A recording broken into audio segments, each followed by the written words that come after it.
You know what paradise looks like? At least for a monkey. Come explore the green countrysides where silly humans used to roam and giant apes used to climb to the very tip of skyscrapers with damsels in distress.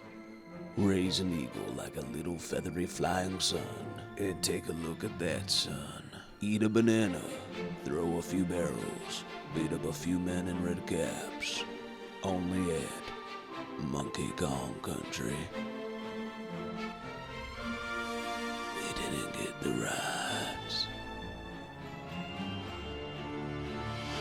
Kingdom of the Planet of the Apes is directed by Wes Ball, the guy behind the Maze Runner films, and is the continuation of the amazing Planet of the Apes trilogy from the 2010s.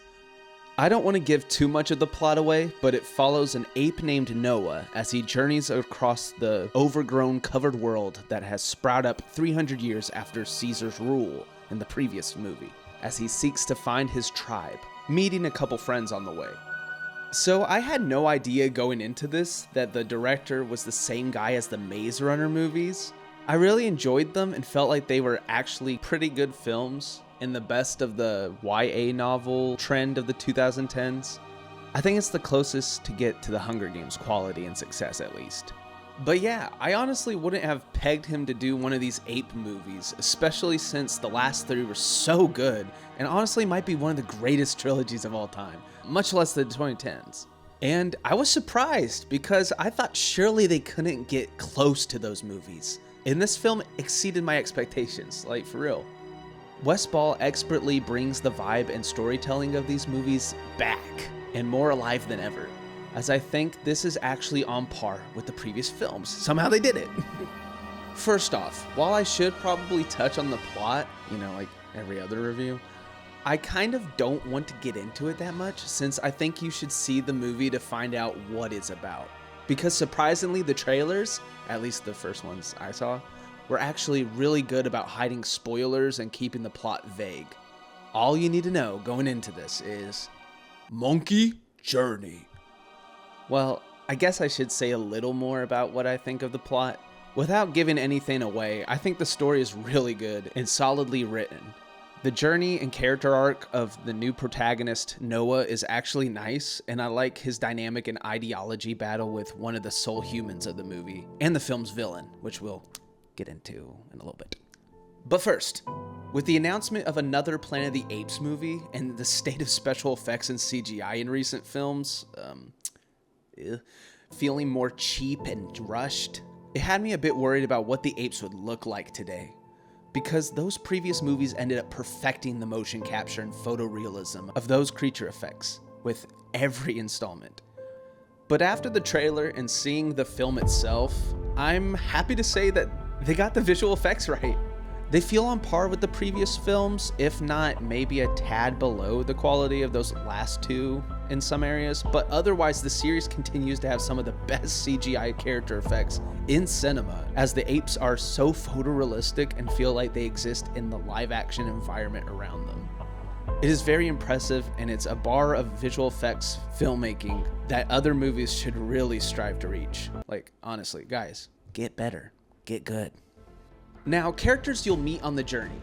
The main ape we follow is named Noah and is played by Owen Teague, who I've been actually waiting to see again because for some reason he left an impression on me when I saw him as the flamethrower bully in 2017's It. I don't know, maybe I thought he looked like an alternate universe version of Roderick from Diary of a Wimpy Kid. I don't know why. I also thought he just had a distinct face that he now gets to put into his motion capture performance, which he does a great job in, as his character goes through a lot of emotions on his journey and character arc, and ends up a pretty well-rounded character. Teague displays those thoughts and emotions very well, and is definitely following in the footsteps of Andy Serkis as Caesar, the main protagonist of the previous 8 films, which is pretty good since Andy Serkis is like the king of motion capture. He's a legend. We stand a legend here. Next, I gotta talk about the main antagonist of the film, Proximus Caesar, played by Kevin Durant, who already played a great character this year in Abigail. Told you we'd get back to that. I think Proximus ends up being a nearly perfect villain. He has the presence and likability thanks to Durant's performance, You can see how he's the hero of his own story. And honestly, some of the things he brings up, you'll probably be like, well, if I was in that position, I mean, he's not wrong. I would do that too, maybe. I think for the most part, he's a respectable character while still giving off the authority he needs as a leader. And finally, he has these eyes and facial expressions that look so maniacal and evil. So he comes off pretty threatening. What I think maybe makes him fall short from complete perfection is maybe a lack of getting to show off his physical presence, though he gets to do that somewhat near the end. Maybe we should have also got to see him follow through with some of his threats or like show off why he's the top dog a little more. He also shows up a little ways into the movie, so I wish we had a little more time with him, but I think his screen time fits the story well, and there's kind of a build up to his appearance through his underlings alluding to this current Caesar. Like they reference him a lot, so his spirit is like earlier on in the film, I suppose you can say.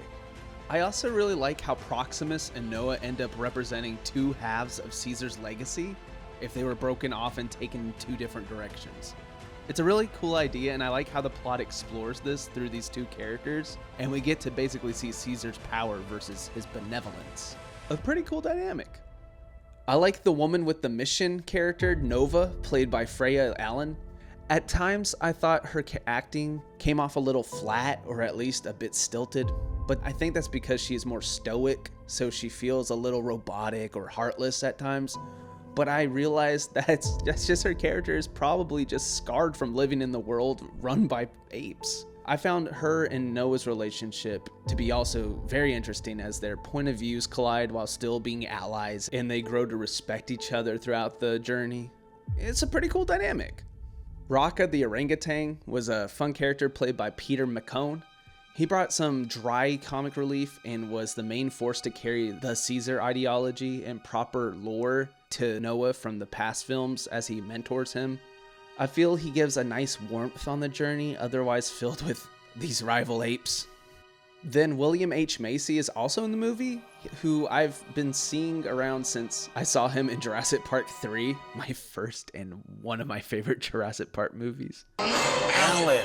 He does a nice job as a wise intellectual fella, though he could have had more to do. Side note, don't be a wise or mentor figure on the Planet of the Apes. That's all I'm going to say. That's all I'm going to say. Bad luck. There are some other ape characters from Noah's tribe, and I feel like everyone who does motion capture does a pretty dang good job. They like perfectly capturing that halfway between actual ape with their movements and then talking like a human. And again, the actual effects and technology is insane to fuse with the actors' performances to capture these realistic characters. Like, that's a freaking ape in front of me. Whoa. I think the world building is great as it takes place centuries after the previous movie, so we actually get to see what a more fully formed Planet of Apes looks like. The once bustling cities of humanity have become skyscrapers of greenery covered in vines as the nature of the earth has swallowed them up. There's some interesting locations they visit that was once human inhabited, like an airport, shipping yard, an abandoned bridge. Like, there's just so much cool stuff that you get to see of like, oh, that's what would happen if, they got eaten by plants. And I think the way apes have formed different tribes that have different roles, like the one Noah comes from, raising eagles, helps fill the world with culture and character. This, much like the previous ape movies and recent The Batman, had me wanting to explore these breathtaking, living worlds. And I want to find the ancient secrets that this one has to offer. Let's get some more of that. Kingdom of the Planet of the Apes is home to some of the best visual effects today, as its motion capture makes these photorealistic ape characters feel real and are believably brought to life by their actors as they mimic ape movements while still bringing in that humanity. Its plant-covered landscapes hides the world once known by us and makes for the perfect backdrop for a gripping story to take place. A story of survival and rising to the occasion.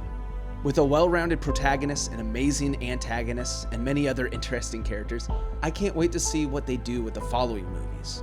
And my hopes for the franchise post-trilogy have unexpectedly never been higher. That's why I give it a 9 out of 10. So what do you guys think of the Kingdom of the Planet of the Apes?